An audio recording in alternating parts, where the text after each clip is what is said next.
Olá, mulher linda, sábia e que edifica o lar. Eu sou Eliane Cristine e estamos lendo de segunda a sexta o livro de Priscila Shirer, A Resolução de Toda Mulher. Este projeto está autorizado pela editora BV Books. Para a aquisição do livro, entre em contato pelo site bvloja.com.br. E chegamos ao 51º dia. Estamos lendo a terceira parte desse livro que define Eis o que importa para mim. Satisfazendo meu marido. A decisão de ser o tipo de mulher que verdadeiramente abençoa o seu marido. E hoje vamos finalizar a leitura e a resolução. Precisa de um pouco de paz e tranquilidade? Parte 2. Pai, eu oro pela amiga que me ouve. Que os princípios aprendidos durante esses dias sejam aplicados durante essa linda jornada que é o casamento. Não é uma jornada perfeita, mas se assemelha ao mistério que é Cristo e a Igreja. Eu oro em nome de Jesus. Amém. Gentis. No grego, a palavra para gentil é praus, que significa não ficar excessivamente impressionado consigo mesmo, além de ser atencioso e humilde. Em outras palavras, nós fomos chamadas a ser gentis com os nossos maridos, da mesma forma que queremos que eles sejam gentis conosco. Você consegue tomar essa decisão? Você consegue parar e pensar antes de deixar escapar uma crítica enquanto estiver sendo gentil com ele? Se não consegue, você conseguiria ser gentil ao ponto de guardar a sua opinião arrogante consigo mesma e pedir para Deus te mostrar coisas melhores a serem ditas? Mas também não precisa pensar nisso como um grande inconveniente. De que maneiras você pode expressar a bondade de forma proativa para com o seu cônjuge? Você pode fazer algo que mostre o seu desejo de pensar primeiro nas necessidades dele e não nas suas? Pode ser que ele não faça esse pedido. Ele pode não estar esperando e talvez até não mereça, em sua opinião. Mas isso poderia fazer uma grande diferença. Talvez você já tenha o hábito de fazer esse tipo de coisa. Que bom! Você deveria ser aplaudida por isso. Mas tenho que te fazer uma pergunta que muitas vezes faço a mim mesma. Será que alguns desses meios de tentar demonstrar bondade significa mais para você do que para ele? Talvez você pudesse tentar observá-lo durante a próxima semana a fim de descobrir que ele realmente gosta. Pequenas coisas que passam desapercebidas e determinar como você pode fazer pequenas mudanças que transmitiriam carinho a ele nesses aspectos. Ao se comprometer a estudá-lo e realmente conhecê-lo bem, será que você encontraria maneiras melhores, maneiras que importam para ele de expressar o seu carinho? Esse tipo de intenção te mostraria que você leva a sério a questão de ser gentil. Eu preciso dizer que essa ideia tem me condenado ultimamente. Por exemplo, eu não bebo café, então eu nunca realmente me importei em fazer um café para o meu marido do jeito que ele gosta. Mas usar meu tempo aprendendo quais são as preferências de Jerry sobre café significou muito, pois isso mostrou que eu me importo com ele e que eu estou pensando nele. Um ato simples, porém poderoso. Isso faz com que ele se sinta priorizado e importante para mim.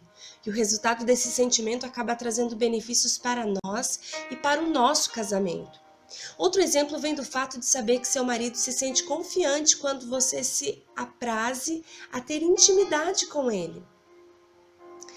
Em um seu livro para homens, somente para homens, o pesquisador Shauntin relata que 97% dos homens dizem que querem se sentir desejados por suas esposas e não simplesmente tolerados quando querem fazer sexo.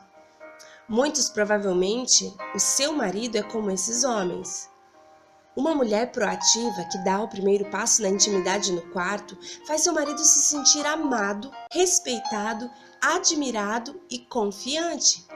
Então pense sobre o seu marido cuidadosamente.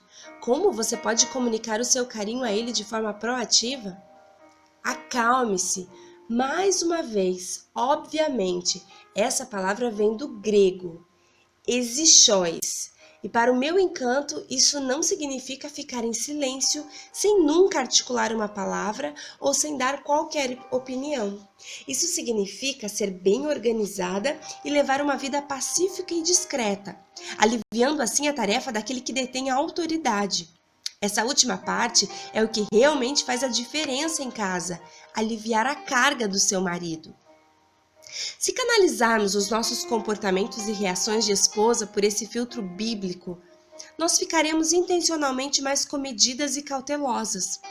Tentaremos ver as coisas do ponto de vista de nosso marido sem atropelá-lo com nossas próprias posturas, interpretações e pontos de vista. Nós manteremos em nossa mente os maiores objetivos do nosso casamento em vez de nos preocupar com coisas mínimas que levam a nada. Em vez de lutarmos para não sermos ignoradas ou para que ninguém se aproveite de nós, vamos colocar o foco no que ajudaria nossos maridos a resolver as questões da família com mais sabedoria. Visão e sensatez. Tentaremos facilitar as coisas em vez de torná-las mais difíceis para ele, temperando nossas palavras e ações com paz e discrição, além de fazê-lo sentir-se mais confiante, porque ele sabe que nós não estamos aqui para destruí-lo, mas para edificá-lo. Amiga solteira, é assim que você deve pensar sobre o casamento, perguntando-se como é possível ser uma levantadora de carga e aliviadora de fardo, em vez de uma mulher carente que procura ser servida, mimada e satisfeita pelo marido. Essa conversa é muito difícil e você pode passar à frente e ignorá-la se acha que eu inventei tudo o que acabei de mencionar. Mas não foi ideia minha. Trata-se da verdade venerada e atemporal da própria palavra de Deus.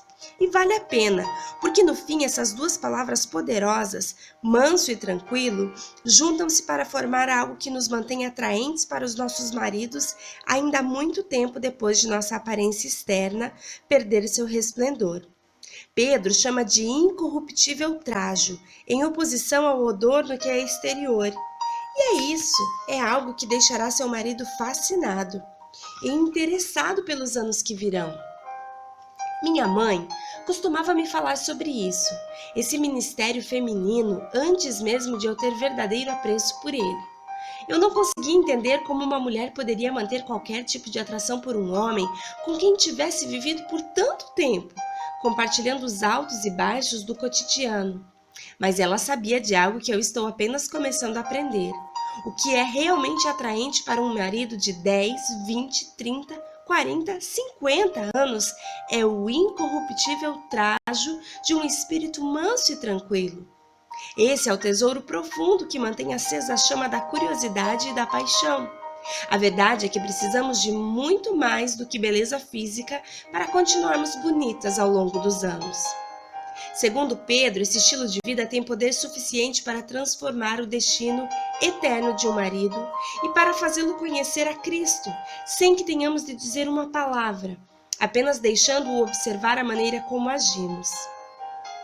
Se esses nossos comportamentos podem fazer isso, então certamente eles são fortes o bastante para lidar com as questões do dia a dia, que podem trazer sofrimento aos nossos casamentos. Há um grande poder na mansidão e na tranquilidade.